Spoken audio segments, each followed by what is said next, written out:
Hello everyone, my name is Swara and today I will tell you something very interesting.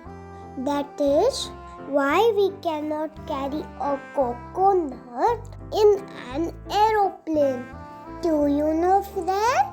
What's inside a coconut? Yes, there is a tasty coconut water. But at the airport, the security uncle says, "Sorry, little one, you cannot take this coconut." When an aeroplane flies high, the air pressure changes. That makes the air inside the coconut expand, and then the coconut can burst. Oh no, what a mess.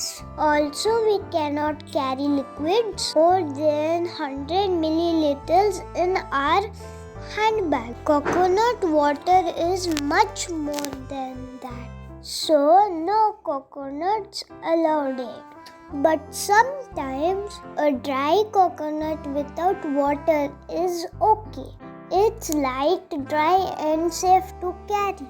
So friends, remember, no fresh coconut in an aeroplane because they can burst and cause trouble.